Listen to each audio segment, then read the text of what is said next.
ప్రజలేమనుకుంటున్నారో పట్టకుండా సోత్కర్షలతో ప్రచారార్భాటాలతో పొద్దుపుచ్చే అధికార పార్టీలకు ఓటర్లు గుణపాఠం నేర్పారు. సోమవారం ఉదయం ఓట్ల లెక్కింపు ప్రారంభమైంది మొదలు బెంగాల్లో బీజేపీ అప్రతిహతంగా దూసుకెళ్లి డబుల్ సెంచరీ ఖాయం చేసుకుంది.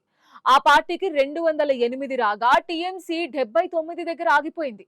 ఆ రాష్ట్రంలో 3 దఫాలు విజయ కేతనం ఎగరేసి అధికారంలో కొనసాగిన ముఖ్యమంత్రి మమతా బెనర్జీ సొంత నియోజకవర్గం భవానీపూర్ గెలుపోటముల మధ్య ఊగిసలాడుతూ ఉత్కంఠ రేపారు. మెజారిటీ క్రమేపీ కోల్పోతూ చివరకు తన సొంత నియోజకవర్గం భవానీపూర్లోనే ఓడిపోయారు. తాజాగా తాను ఓడిపోలేదని, బీజేపీ ఎన్నికల చోరీ చేసిందని ఆరోపిస్తూ రాజీనామాకి ససేమిరా అంటున్నారు. టీఎంసీ మెజారిటీ కోల్పోవటంతో రాజ్యాంగం ప్రకారం గవర్నర్ను కలిసి రాజీనామా ఇవ్వాల్సి ఉండగా అందుకు నిరాకరిస్తున్నారు. నిజానికి భవానీపూర్ నియోజకవర్గంలో బీజేపీ అభ్యర్థి సువేందు అధికారి ఆమెను 15,000కు పైగా ఓట్ల మెజారిటీతో ఓడించారు. ఓటమికి కారణాలు విశ్లేషించుకుంటే వెస్ట్ బెంగాల్లో దీదీ ద్వారా సంక్షేమ పథకాలు అమలు చేస్తున్నా అంతకు మించి అవినీతి, దౌర్జన్యం కట్టుదాటాయి. జనం నుంచి వసూలు చేసిన లంచాల సొమ్ము తక్షణమే వెనక్కివ్వాలంటూ 2019లో మమత సొంత పార్టీ నేతలకు బహిరంగంగా అల్టిమేటం ఇవ్వటం పెను సంచలనం. అప్పటికే ఆ పిలుపు ఫలించింది. జనం సైతం పార్టీలో అవినీతి పరులకు ఆమెకు మధ్య విభజన రేఖ గీసుకున్నారు. కానీ ఆపై అవినీతిని ఆమె చూసి చూడనట్టు వదిలేశారు. దాని పర్యవసానమే ఇప్పుడు ఈ ఫలితాలు అంటున్నారు పరిశీలకులు. మమతా బెనర్జీ పార్టీ పరాజయానికి ఎన్నో కారణాలు కనిపిస్తున్నాయి. వాటిలో ప్రధానమైనవి ప్రభుత్వంపై వెల్లువెత్తిన వ్యతిరేకత, అవినీతి విచ్చలవిడిగా పెరిగిపోవటం, కుంభకోణాలు, మహిళలపై అఘాయిత్యాలు, కట్మని సంస్కృతి, అధికార పార్టీ నాయకుల అరాచకాలను ప్రజలు సహించలేకపోయారు. మరోవైపు హిందూ ఓట్ బ్యాంక్ దూరం కావడం దీదీ కొంప ముంచింది. 71 మమతా బెనర్జీ ఈ ఎన్నికల్లో సర్వశక్తులు ఒడ్డి పోరాటం సాగించారు. అన్ని స్థానాలకు తానే అభ్యర్థినని చెప్పుకోగా ప్రజలు అంగీకరించలేదు. ప్రభుత్వంలో పార్టీలో మేనల్లుడు అభిషేక్ బెనర్జీ మితిమీరిన పెత్తనం మేనత్త ఓటమికి మరో ముఖ్య కారణమైందని సొంత పార్టీ నేతలే ఆక్షేపిస్తున్నాయి. బెంగాల్లో ఓటర్ల జాబితా ప్రత్యేక సమగ్ర సవరణ ఎస్ఐఆర్ పేరిట మమతా బెనర్జీకి అతిపెద్ద సవాల్ ఎదురైంది. ఎస్ఐఆర్ కింద రాష్ట్రంలో దాదాపు 90 లక్షల ఓట్లను ఎన్నికల సంఘం తొలగించింది. అయితే ఎస్ఐఆర్ పేరిట ఓట్ల చోరీ జరుగుతోందని, తమ మద్దతుదారుల ఓట్లను కుట్రపూరితంగా తొలగిస్తున్నారని మమతా బెనర్జీ గగ్గోలు పెట్టినప్పటికీ ఎలాంటి ఉపయోగం లేకుండా పోయింది.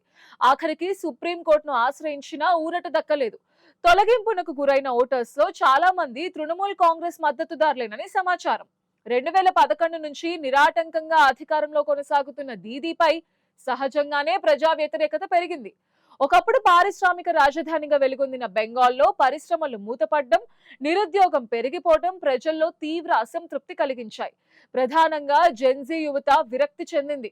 ఉద్యోగాలు, ఉపాధి కోసం పరాయి రాష్ట్రాలకు వలస వెళ్లాల్సి రావటం వారిని కుంగదీసింది. దాంతో ఎన్నికల్లో టీఎంసీకి వ్యతిరేకంగా తీర్పు చెప్పారు.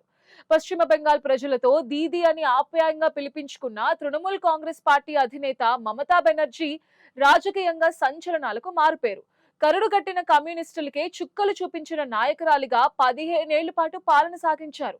వరుసగా 4వ విజయంపై కన్నేసినప్పటికీ ఆశలు నెరవేరలేదు. దీదీని బెంగాల్ ప్రజలు తిరస్కరించారు. మరోసారి ఆమె పాలనను కోరుకోవడం లేదని తేల్చేశారు.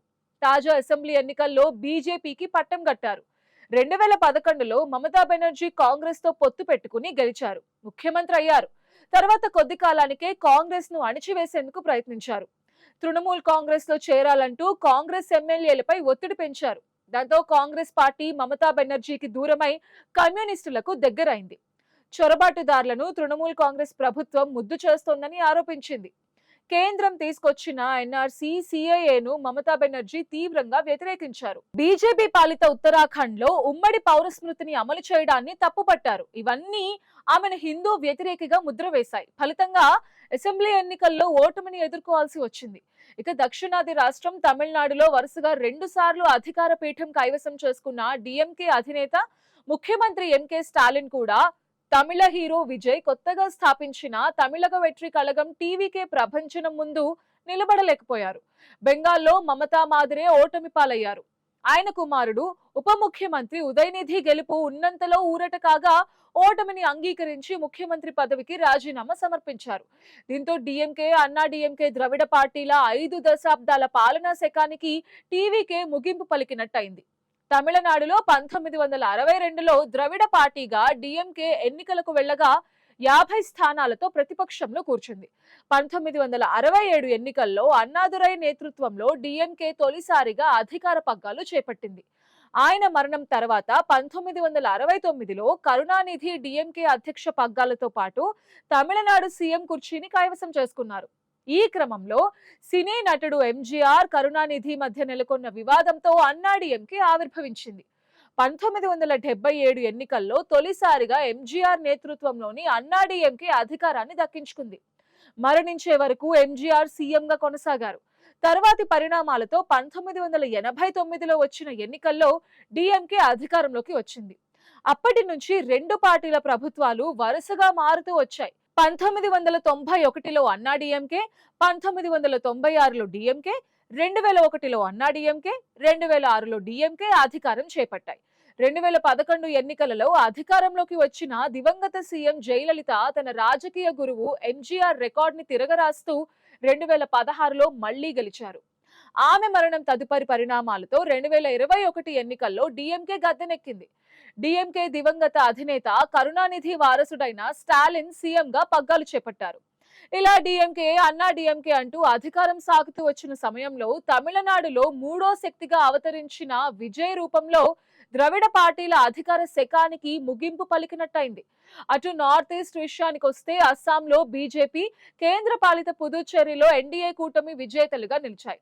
అయితే కర్ణాటక మినహా దక్షిణాదిలో మరే రాష్ట్రంలోనూ పాగా వేయని బీజేపీని కేరళ, తమిళనాడు మరోసారి నిరాశపరిచాయని చెప్పాలి. కేరళలో యూడీఎఫ్ 100కు పైగా స్థానాలు తన ఖాతాలో వేసుకుంది. 44 ఏళ్ల తర్వాత అధికారంలో ఉన్న పార్టీ తొలిసారి వరుసగా 2 సార్లు గెలిచి రికార్డ్ దక్కించుకుని గత ఎన్నికల్లో ఎల్డీఎఫ్ అందరినీ ఆశ్చర్యపరిచింది. బహుశా పార్టీలో అసమ్మతి లేనట్టయితే, అవినీతి ఆరోపణలు రానట్టయితే ఈ రికార్డ్ కూడా బద్దలయ్యేది. కానీ రెబెల్స్ బెడదతో సిపిఎం ఆ అదృష్టాన్ని చేజార్చుకుంది. స్వతంత్రులుగా బరిలోకి దిగి యూడీఎఫ్ మద్దతు పొంది గెలిచిన 3 పార్టీ శ్రేణుల్లో అంతర్గతంగా ఉన్న అసంతృప్తికి అద్దం పట్టారు. రెబెల్స్ లేవనెత్తిన అంశాలు ప్రభుత్వ పనితీరుని ప్రశ్నార్థకం చేశాయి. 1957లో దేశంలోనే తొలిసారి వామపక్ష ప్రభుత్వం ఆవిర్భవించడానికి దోహదపడిన రాష్ట్రమే దానికి చరమగీతం పాడింది. ప్రస్తుతం దేశంలో మరెక్కడా వామపక్షాలు అధికారంలో లేవు. పైగా అత్యవసర స్థానాలతో వెలవెలబోతున్నాయి. ఎన్నికల్లో గెలుపు వేరు, పాలన వేరు. భావోద్వేగాల ఆసరాతోనూ, ఆల్ ఫ్రీ వాగ్దానాలతోనూ అధికారం దక్కించుకోవచ్చు. కానీ ప్రజల ఆకాంక్షలు తీర్చటం, సమర్థవంతమైన పాలన అందించటం గెలిచినంత ఈజీ కాదు. ఈ సంగతిని కొత్తగా పార్టీ పెట్టి అధికారానికి చేరువలో ఉన్న విజయ్ అయినా, బెంగాల్లో బీజేపీ అయినా తెలుసుకోవాలి. స్థానికంగా మమతకు ధీటైన నాయకులు లేకపోయినా ప్రధాని నరేంద్ర మోదీ, కేంద్ర హోంమంత్రి అమిత్ షాల వ్యూహం, వారి ప్రచార హోరు పనికొచ్చాయి. ఈ గెలుపు నిరంతరం కావాలంటే స్థానికంగా నాయకత్వం ఎదగాలి.